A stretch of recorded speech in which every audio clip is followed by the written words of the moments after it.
Hello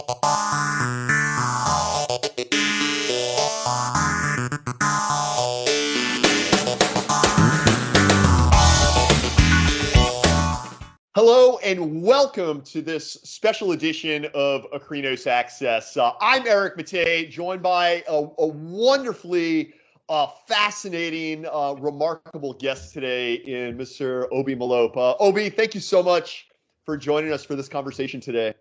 It's a great honor and a privilege. And before we even get started, man, I just want to say something quickly. Your banner that you had set up for this webinar today, world class. I was so impressed with the attention to detail and the work excellence that you guys display out there in Akrinos. Fantastic. I'm super excited to be here, and I can't wait to have this conversation with you. Yeah, likewise, Obi. And thank you so much for the compliment. We've got around our organization, we've got a great team with a lot of marvelous people. So I cannot take credit for the design by any means. So anyhow, what do you say we jump right into it? Today's topic that we're exploring is something, quite frankly, that Obi, I know you and I, it's near and dear to our respective heart, and that is this whole concept of perseverance. And obviously we talk about perseverance and we can apply it to any facet of our life, but specifically here today, focusing on the role of perseverance in entrepreneurship. And to explore this topic, I couldn't think of a better person to have join to share some insights because Ob, really, I believe as I've come to know you and your journey and what you're all about and what you're doing with Visionstryt and Eyefrica Media, I believe you really do embody perseverance. So on that note, I suppose should share with everyone, this is a huge milestone for Akrinos Access in that this is our first global webinar. So I'm coming to everyone from right here in New Orleans, Louisiana, and Ob coming from Johannesburg, South Africa.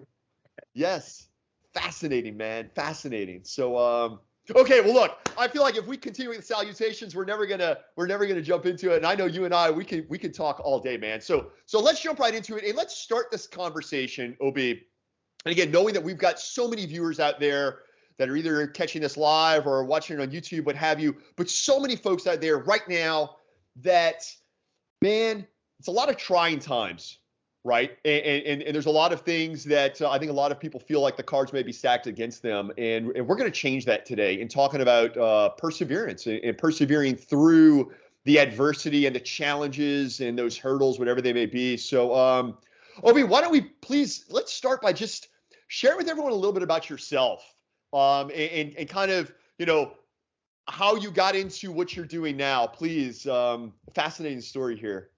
All right, no, thank you very much for the lovely introduction and the question. So I was a passionate superstar soccer player. That's what I believe. I loved sports growing up, and I knew that when I finished high school, I'm going to play football, what you guys we refer to it as soccer. But I unfortunately broke my leg in my matric year, and the doctors told me that I could never play soccer again or any other sport for that matter. And that left me in complete distraught because I had to figure out what next for me going forward because I was the head boy in my school at the time. And so there was a lot of pressure in what's the head boy going to do going forward. And so when I looked around, I discovered that I was passionate about biology and the sciences. And so I spent about 2 weeks with a optometrist, 2 weeks with a physiotherapist, 2 weeks with a dentist, 2 weeks with a GP, 2 weeks with a pharmacist. And after that period, I discovered that the optometrist looked like someone that models the type of career that I would be interested in. And the reason why was that when I looked at what he was doing, it looked at as if his work was multifaceted. There was that academic component to it, but there was also that entrepreneurship component to it. Whereas when I compared it to the other disciplines, they were more structured in one particular direction at the time. But the optometrist is the one that resonated with me the most. And so I decided to apply for optometry school. I didn't get in on first attempt, And I kept on applying and applying and applying, and going to the faculty head's office in the beginning of the new year. That was 2004, to say, please let me in, please let me in.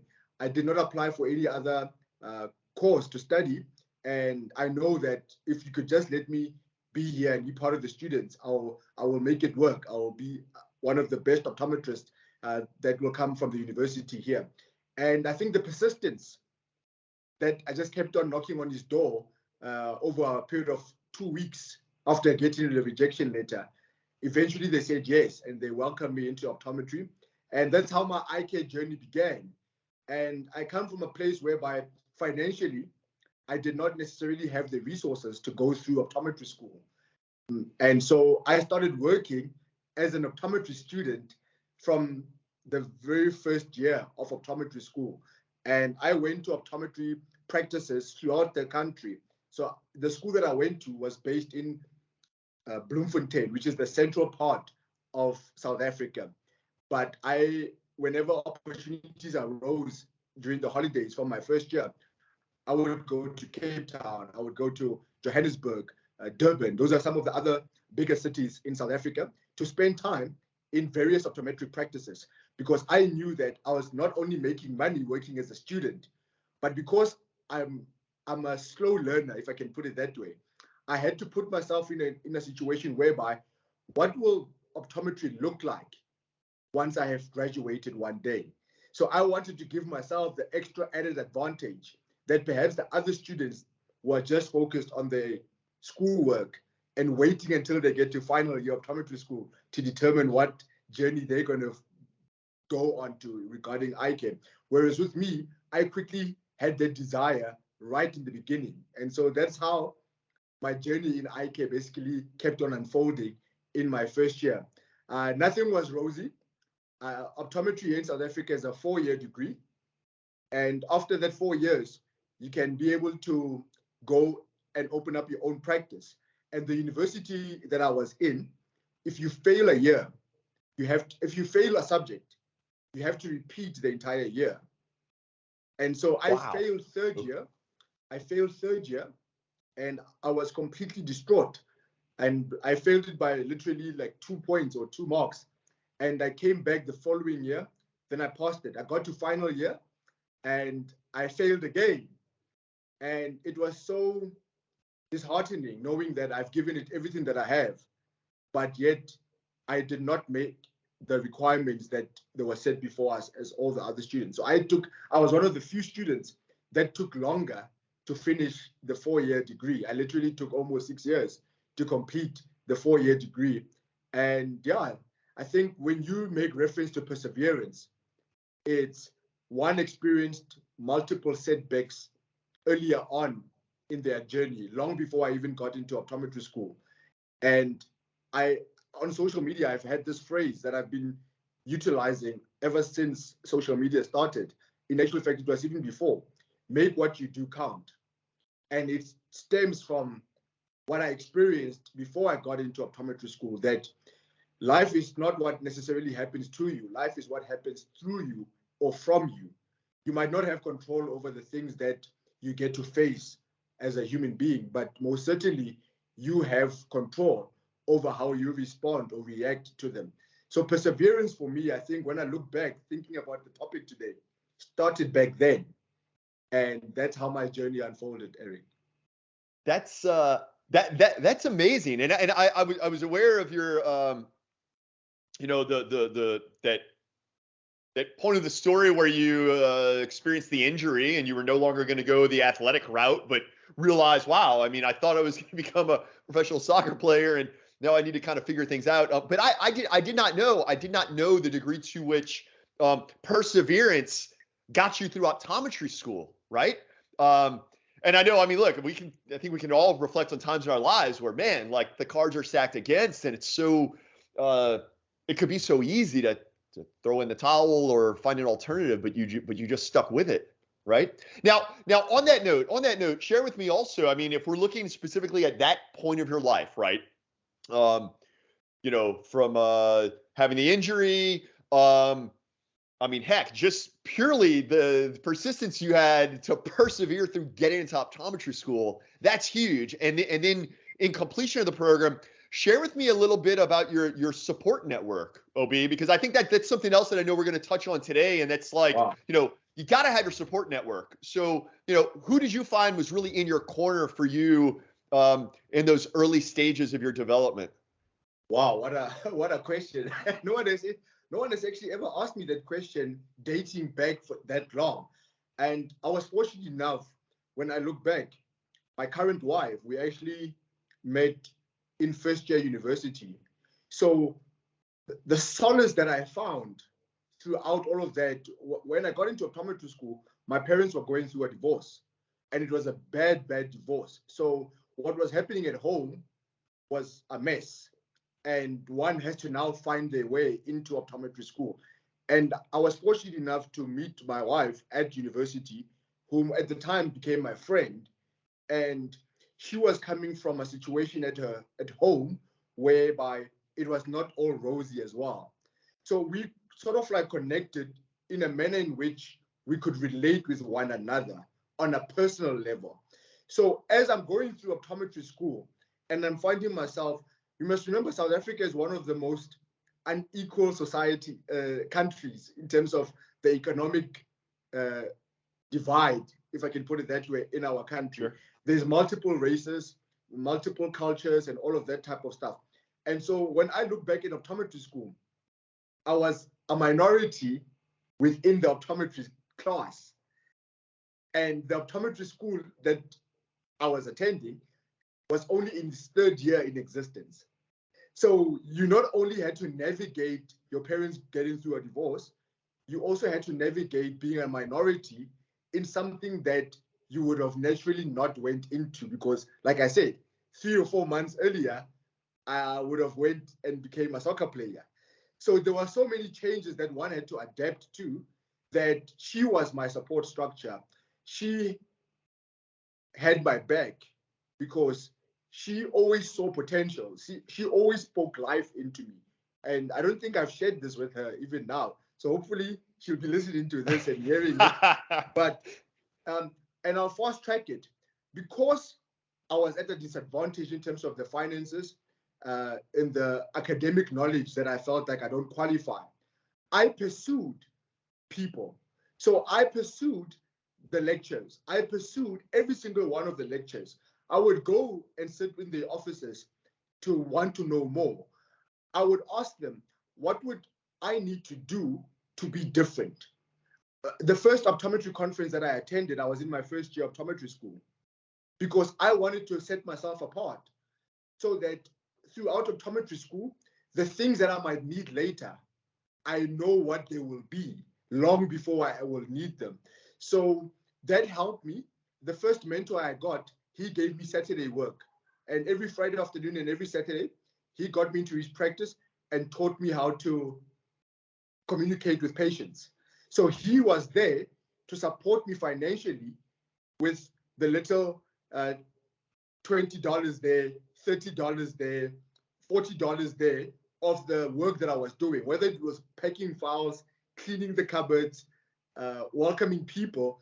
He provided me with financial support to be able to raise money on a continuous weekly basis that can carry me through optometry school. But my wife and Mr. Litola, that was his name, I would say they were the two people at that time, first year, that saw potential in me and did whatever that they could to harness that. Later on in optometry school, there was a lecturer, Dr. Dirk Boysen. He asked us, I think I was in third year at the time. This was 2006. He stood up in the class. He was our contact lens external lecturer. And he said, what do you define optometry as? And I then stood up. After all the other kids were answering, I stood up and I said, optometry, I see it as having 3 functions: the educational component, the clinical or health component, as well as the business component or sales component. So what you do before the patient walks into the test room or examination room is different from what happens when they are in the examination room, and it will be different from what happens when they step out. Optometrists need to be people that wear different hats. But any organization or optometry practice that will function at the top of its game will need all three components working cohesively with one another. And he said to me, Obi, I've never heard anyone so eloquently put it the way you have just described it. If you can focus on that for the rest of your eye care journey, you will do very well and you will actually enjoy the eye care journey.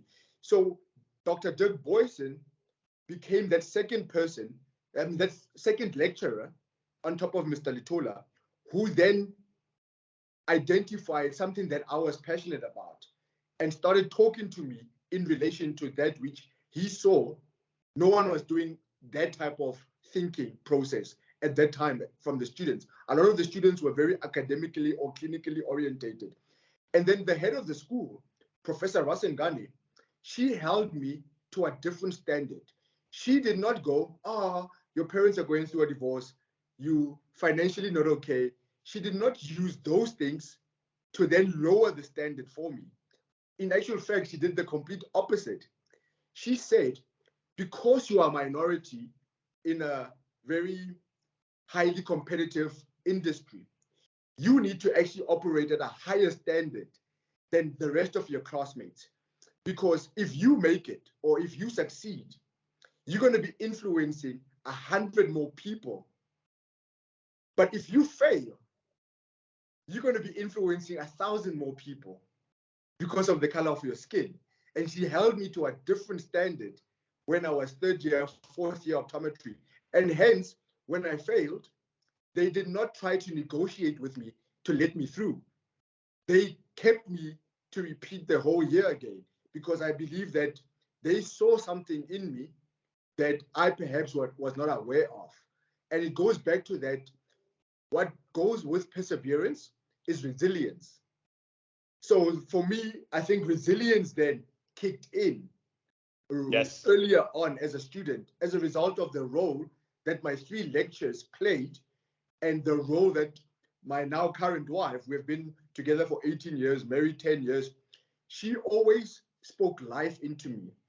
And she always encouraged me to say, hey, the rest of your class is going in this direction. How are you going to go beyond that? So that's how that journey for me, in terms of support that you asked, unfolded when I was in optometry school. Man, that is so powerful, Ob, because like you're hitting on something that I think should not be overlooked, and that is the role of mentors. And it's fascinating to hear, between your wife as a mentor, right? Started as a friend, and then as that relationship evolved, there's definitely that mentorship component, and then to have those professors and the dean of students step up as your mentor. I think it's fascinating that you bring that up, because oftentimes I feel like we look at the concept of perseverance and we think that it's an internal thing and it's just me, right? But removing those blinders and realizing that, man, mentors can play such a huge role. And look, Ob, I mean, we live in a fascinating time now where I believe it's now easier than ever to find mentors, right? I mean, we're all engaged in various online communities, and just by way of sheer connectivity and growing a network. Well, heck, man, look, that's how you and I met. How else would Eric in New Orleans meet Ob Malope in Johannesburg if not for having some mutual connections? Dr. Darrell Glover and the great work that he's spearheading, and Dr. Adam Ramsey, and I don't know, just like these mutual connections that it came to be that we've connected. But in all of it, kind of, I suppose the takeaway here for our viewers is, hey, have some mentors, have those people on speed dial, and maybe you don't have another phone number, but somebody you could shoot a note to in Messenger, and know that they got your back, and know that you got your back. Absolutely. So there was something else though that you also mentioned in reflecting on perseverance in those early formative years of your career, and that was the fact that, Ob, it seems to me like you had a vision. You had a vision of what you wanted to do. And I feel very strongly like that's another key piece of perseverance. have your vision, have your goals, engage your mentors in your vision and your goals. And hey, whether it's we have to repeat some lessons in our schooling, or whether it's, and I'm really excited now to transition the conversation to talking about what you're doing with Visionstryt, right? Yes. And really changing the faces of optometry in South Africa. But, you know, no matter what it is, whether it's, hey, and to our optometry students out there, because I know we have a growing audience of folks who are in optometry school, you know, hey, have your vision, have your goals, surround yourself by mentors, and that perseverance and that resilience just kind of manifests itself, right? Yeah. So now,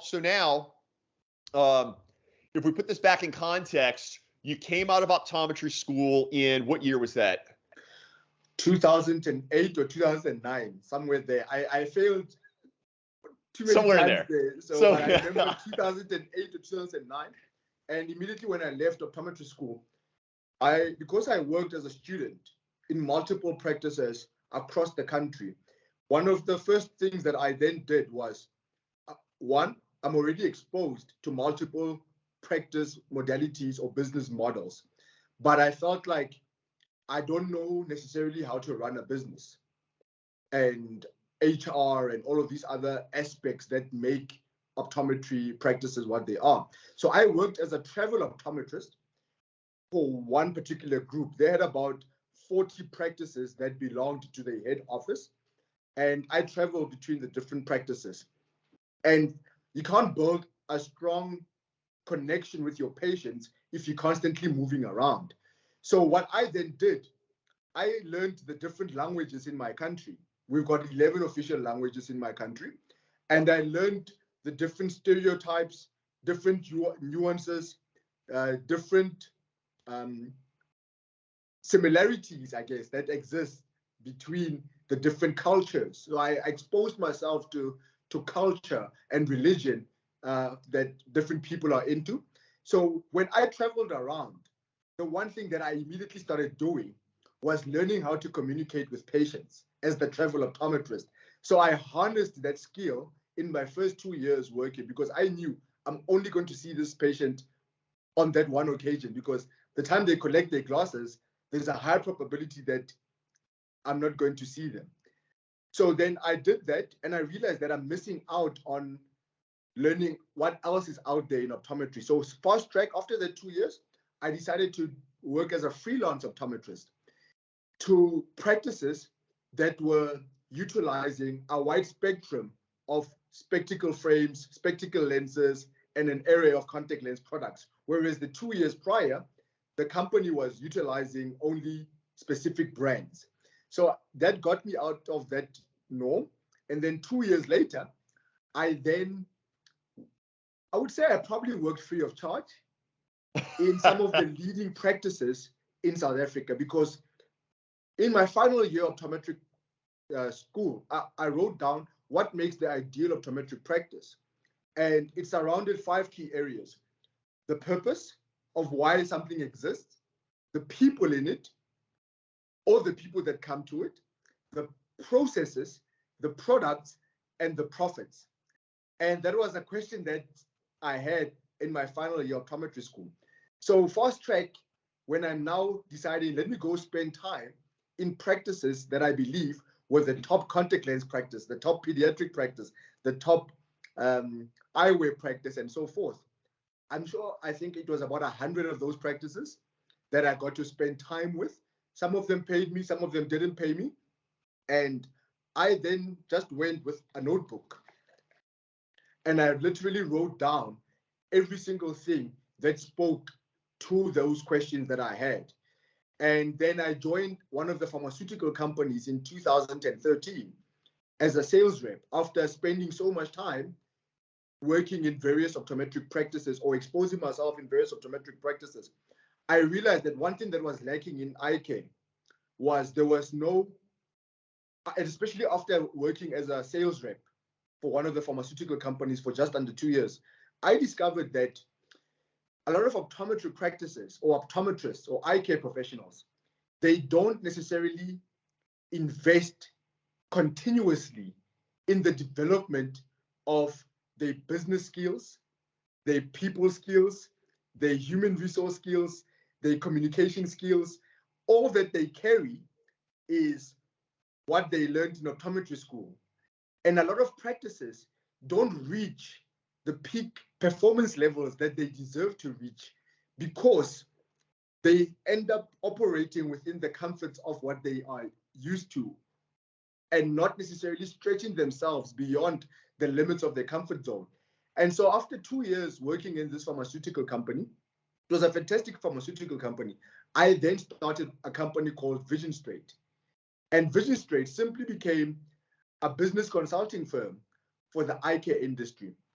By the way, before I even started Visionstryt, as a journey into what type of optometrist I want to be or what type of optometry practice I want to work in, I realized earlier on, going back to the conversation of perseverance, people that had my skin color were not working in very upmarket urban areas at the time.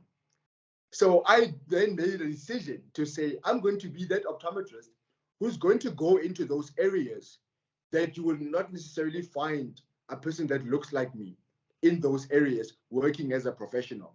So I was faced with a lot of opposition in terms of the patients preferring someone else to examine their eyes compared to me. The optometry practices in that area deciding that no, you're not the right fit for us in this practice. So I had a website as an optometrist, a one-page website that showcased, and this is way back 2009, 2010. I had a one-page website that profiled the work that I can be able to come and contribute to optometry practices. So I realized way back, every time people say no to you, don't take it as a negative. You need to look back and say, what can I go back and do that can change this person's perspective or mindset with regards letting me come in and add value to their business? So sometimes people would have said no. A patient would have said, no, I want to be seen by someone else. Then the next time they come, or a patient that looks like them comes, I will then speak their language. So not only did I learn how to speak other languages, I learned how to conduct the full eye exam in different languages that were the ones that I was comfortable with. So when I started Visionstryt, I then wanted to say, all these optometrists or optometry practices that are going through what I went through, who are not reaching the pinnacle of what their practice can actually achieve, because it's a limitation on their people, a limitation on their products, a limitation on their processes, a limitation on their purpose that is not well defined, impacts the profits at the end of the day. So Visionstryt became a consulting service that purely focused on showcasing those 5 key elements to optometry practices and help them on their journey in getting to the level that they're supposed to be at. That's fascinating, man. And I know what you're doing with Visionstryt. I mean, it continues to grow, and I know you're a huge fan. You have events where you'll bring people together and do group learning, study group type stuff. So share with me a bit. Getting back to this whole perseverance topic, and you hit on some really interesting, really powerful insights regarding your five objectives of an optometry practice, if you will. So to what degree have you noticed in doing the work you're doing with Visionstryt that you're seeing perseverances popping up for clients of Visionstryt, right? Because I know, look, when we talk business consulting, I know you and I have had this conversation previously, right? Because the work we do with Akrinos, right? It's business consulting. So we typically think business and process management consulting is typically a lot of numbers and kind of sterile. Like it lacks heart, it lacks soul, it lacks some of these things that I feel impact concepts of perseverance and resilience and stuff like that. So share with me, what have you seen as you guys have grown Visionstryt and working with so many practices across across your market, which I know now. I mean, you guys continue to grow. I know one of our past conversations, we were talking about some cool international stuff, but how have you seen that arise for clients of Visionstryt, and what are you guys doing to help people persevere in their practice? Thank you very much. That's a powerful question. Remember, I still, as much as I don't play soccer anymore, I'm still passionate about sports as a whole. So one of my favorite sports actually is basketball. And in basketball, they use terminology such as MVP, most valuable player, right? So I took that term and I broke it down in optometry practices, and I said, what is your most valuable resource in your organization? And in optometry or in eye care, the most valuable resource is people. And so how we introduce perseverance through entrepreneurship, through our consulting firm, was sitting down with optometry practices and saying, you know what, currently, this is where you are right now as an eye care business. When was the last time you had a deep dive into assessing where your practice is at and what's making your practice strong? What's making your practice not achieve its goals? What's making your practice not reach those levels that it deserves? When optometrists start asking themselves those questions, it makes them question a lot of things about their leadership approach, the mentorship within the practice, the employee-employer relationship that takes place within the optometry practice. Then you realize that, wait a minute, they don't have an infrastructure in their practices of building people up and lifting the people up in the organization. So when they're going on a good run and sales are coming in, they actually don't even know why those sales are coming in. So what we then took as an approach to eye care practices was take a step back.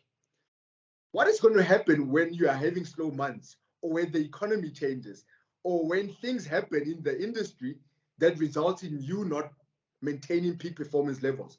So what we then started doing as a business was to then create books. This is why the books came, is that we started writing various books that talk about perseverance, that talk about creating your team and turning them into catalysts. And what is a catalyst?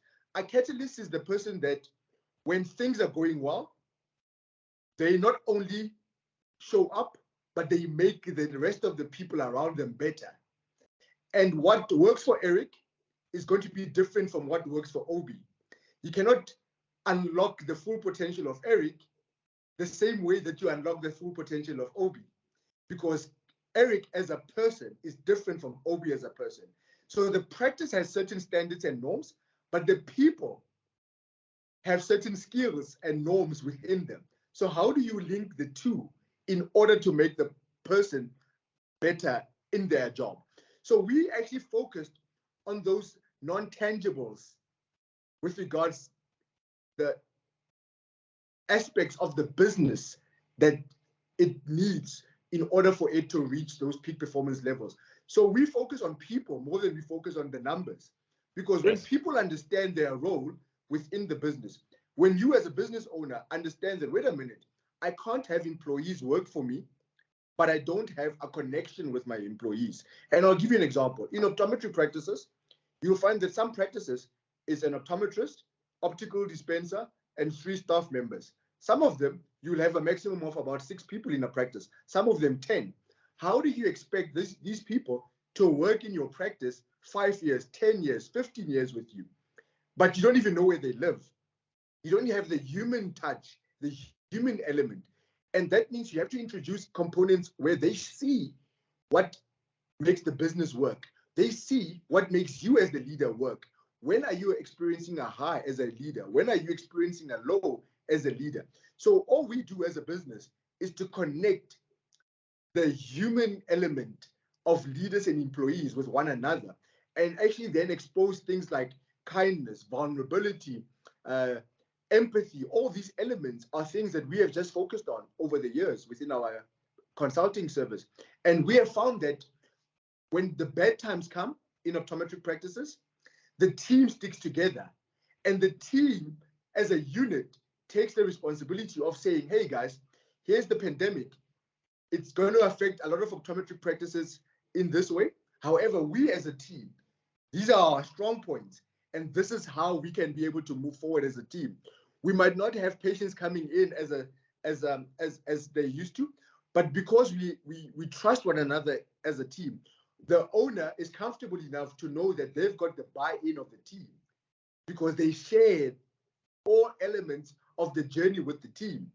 It makes the team stronger when tough times come, so that they are able to be sustainable during those tough times, such that they can weather the storm, persevere through the difficult times, because you're not having an owner working in isolation, being depressed by themselves, stressing by themselves that business is not doing well, but because the owner has invested in the personal and professional development of his or her employees. When those tough times come and the business still needs to continue to grow, the team has got the owner's back, simply because when things were going well, the owner had their back. Yes. So it's that constant give and take that is required in optometric practices or eye care businesses that sustains businesses throughout the difficult times as a unit together, in enabling them to operate at a high level all the time. Man, I love hearing that so much, and there's something that I picked up as you were sharing a bit about that, right? Like getting the team, getting doctor, owner, and the team all on the same page. And it's more than being on the same page, right? Because I love how you use terms like empathy and vulnerability and camaraderie, and obviously perseverance raises as well. But as you were sharing that, I couldn't help but think back to earlier in your experience when you were commenting on those three, well, including your wife, 4 mentors that you had during your formative years, getting through optometry school and beginning your career. And I don't know, I kind of picked up on both of those and coming to realize, wow, perseverance is very much a social force, right? In other words, and you said it a moment ago, Ob, right? Like if it's just the individual facing a challenge, facing a hurdle, facing whatever the case may be, just an individual, man, it'd be really tough to persevere. But when now that individual is surrounded by a network, and whether that network is familial, right, amongst family, or in the business place, in the workplace with your team, or as we were mentioning earlier in the conversation, just simply the fact that we can meet incredible people from literally all over the world, thanks to social media and what have you. But really, I love how you pulled it together and talking about perseverance for the practice. And you guys are seeing this with your clients in Visionstryt, right? Helping the practice persevere. It's not helping one person, the owner, persevere, but it's pulling this collective village of the business together and realizing we can persevere together as a team. I love it, Moby. I'll give you an example. One of our clients, the practice manager, after we started working with them, and the owner decided to invest in the employees, within 3 months, the practice manager got a better opportunity outside of the eye care, because the owner discovered the passions and the desires of their team. And what was happening was that she was placing too much reliance on one person instead of elevating the entire capacity of the team. So the time that the practice manager left, the team performance was higher than before when she was relying on one person. So the team performance elevated to a point at which the practice manager had to elevate herself. And because she did that, better opportunities came. And she was scared that if you train your people, if you invest in your people, they're going to go. Not realizing that, wait a minute, they should go. It's fine. Because they will always remember where they got the skills that enable them to pursue their own visions and dreams. But you should not be worrying about having to start the process from scratch again, because the type of employees that you're going to be attracting as a business owner will not be at the level that your practice was 5 years ago, will be at the level where your practice is now and where you want to take your practice going forward. So she has been surprised at the caliber of employees that she's able to attract in relation to the type of business she wants to run, not the type of business she's having right now.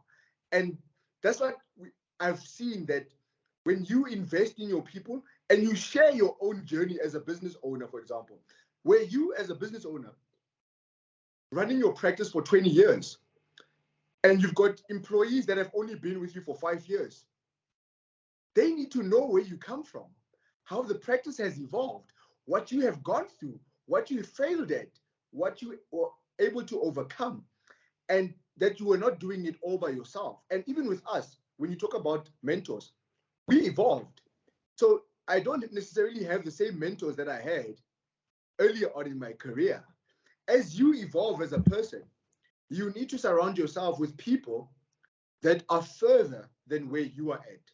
And a lot of the times, practice owners, what I've noticed is that they work in silos. Instead of saying, I'm running a practice in Johannesburg, South Africa, or New Orleans, but there's a person that has been having his or her practice 20 more years more than I have in LA or in Cape Town. Why can't I connect with that person and learn how did they get to that level and build a community of people that are operating or functioning at the level that you are aspiring to? And that's how I approach life. I'm always looking at, yes, I have failed at 1, 2, 3, or 4, and this is how I have overcome it. I'm going to use that to help someone who's 15 years younger than me, 10 years younger than me, to help them on their journey. But at the same time, I need to then know, will Visionstryt be still existing in 15 years from now? So I need to be looking at practices or business owners or leaders who are already at the level that I'm aspiring to be at in terms of having a business that is lasting 40 years down the line. What have they done or what have they learned along the way that I can be able to pick up from? So I will gravitate towards those people. And that's why I will attend conferences locally or internationally, to be able to identify which type of leaders would I gravitate towards over time, so that I can be able to learn what they've already gone through, so that I don't have to make the mistakes that they did in order for me to go further than where they have been. And so I've got a wide range of people locally and internationally of different age groups that enable me to not only hold me accountable on my journey, because with mentorship, there has to be accountability that is attached to it. And that's one thing that I would want to encourage people to say, don't just get a mentor. You have to get someone who's going to hold you accountable to say, Obi, you have been doing it this way. How about you do it that way? Where you can be able to butt heads with those type of individuals. And if it's something that you genuinely believe that this is the direction that I'm going at, then so be it. But you need people around you that will not only support and strengthen you, but that will hold you accountable more than ever. So that's how we approach our consulting firm in helping optometry practices to say, what has taken you to where you are at right now is not necessarily what's going to carry you for the next 10 years or 15 years. And this is how you can go about growing your practice in whichever capacity it will need going forward. Yeah. And then with that support system, perseverance is no longer a challenge or a hurdle or in achievement. Perseverance is there. And that's another common theme that I've heard you mention throughout our conversation, Obi, and I absolutely love it. Having your plan, having your vision, finding mentors, and maybe not even finding mentors. I mean, it could even just be, someone you follow their podcast. I mean, this could be someone that has millions and millions of followers, but anyhow, if you can glean that mentorship from them and that energy, Something else you mentioned in the context of that really well also was you were mentioning a practice that's been around for 20 years, but perhaps your most tenured staff member has only been with you for 5 years. And the importance of, in the context of perseverance, the importance of engaging those stakeholders, right? To not just be, oh, this is just where I work, it's just a job, Absolutely. but to engage those stakeholders in the practice. And then when we're talking about adversity and the need for perseverance, again, when you have stakeholders working towards something versus staff members working towards something, I mean, the results are astronomically different. Absolutely. Absolutely. Look, the thing about it is that none of us are perfect. It's always a learning process. And people respond more to what you have overcome. So if someone can sit there and hear you go through stuff or hear you speak about what you have gone through, how it made you feel, but what you did practically to be able to overcome that, they get to resonate with that easier than hearing someone just talk about 10 steps to do this. So as a business leader, it's vital that your staff, I mean, especially in IK, your staff get to see the process. And here's how I see it. When your staff need to see you take responsibility. So when things don't go well, as the business leader, take responsibility. Don't play the blame game. Take the responsibility. Hold yourself to a higher standard. You remember my the other mentor, Professor Rasengani? Hold yourself to a higher standard than what you hold in your team. When things go pretty much average, we did it together as a team.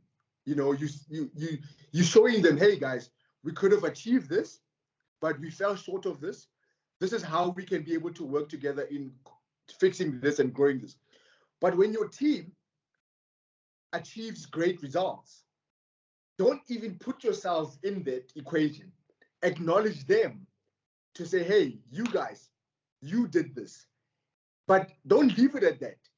Take a step back and say, you know what? When we don't do well, this is the stuff that happens. And this is what led to us not achieving the results. But when you guys did well, in Tabi saying, you contributed to this way. John, you contributed to this way.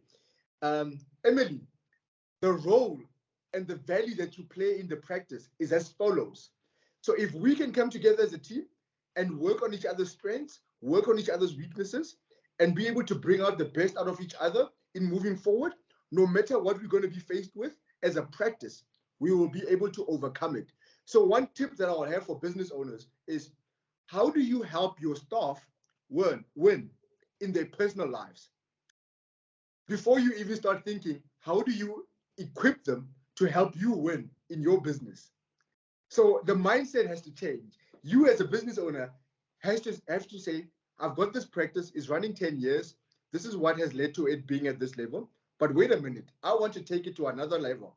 And not all employees are going to be able to grow with me to the next level. So what do I need to do to unlock Emily's potential, John's potential, Ntabi Singh's potential, and bring it at the level at which she feels like, wow, my work is fulfilling. My working environment is great. My boss believes in me, sees potential in me. And if opportunities present themselves for Emily to go, Ntabi Singh to go, or John to go, so be it. But what you then do as an owner, because you have invested in the personal development of Emily, John, and Ntabi Singh, you inadvertently give them the will and the capacity to want to bring their A game to your business, to want to bring the A game to your practice. And when you then want to say, hey guys, this is where the business is at, this is where we want to take the business, and this is what's required for us to get there. It's easier to go to Ntabi Singh, to Emily, to John, and say, hey guys, this is what you're currently contributing to the practice, but for us to get to that level, this is what will be required of you. Are you guys on board? Ntabi Singh, Emily, and John all three of them are going to say, we are with you, because of what you did for them personally it makes it easier for them to do what is required for you professionally. And that's where perseverance comes in, because you then have to show them what you then do, the sacrifice that you put into running your business. People buy you before they buy what you have to sell. And a lot of the times, optometrists are so focused on their practice in terms of the patients getting the numbers, not realizing that, wait a minute, if I can bring my staff to the level that I am at, it means all 5 of us or all 4 of us provide a better service to the patients. And that's the approach that we are always having when we talk to optometry practices. Man, that is so powerful. And as you're mentioning that, Obi, it's kind of all coming in line for me now, and realizing as our time's winding down here, I think you just cracked the code, Obi, in the context of our conversation. I think you cracked the code that at the heart of perseverance is going to be the people that you surround yourself with. Absolutely. You have nailed it. Man, no, you nailed it. Man, this is absolutely fascinating. I'm shocked to think that we're already we're almost at an hour, dude. I feel like we can keep talking about this. Okay, so to pull it all together, please share with everyone how they can connect with you. And also if you want to show, I know Visionstryt, you guys have your publications are like out of this world, and sure, there may be a little differences in optometry across the pond, if you will, but man, a lot of what you guys are hitting on is applicable anywhere. So please share how folks can get in touch with you. Also, if you want to throw your books up there, I know you guys have some really cool stuff. Thank you very much. This was absolutely a great honor and a privilege to be a guest here tonight. As you saw on the poster for tonight's talk, Visionstryt, we are on all social media platforms, including having a YouTube channel where we've got a lot of content. I think under the Visionstryt YouTube channel, we've got about 73 videos, all focused on eye care excellence. And then we've got my own personal YouTube channel under Ob, and I've got just under 200 videos, also focused on perseverance, entrepreneurship, eye care excellence. And then under Eyefrica Media, we are also on the different social media platforms, as well as having a YouTube channel as well. And Eyefrica Media is, I co-founded the company with everyone's favorite optometrist, Dr. Darryl Glover.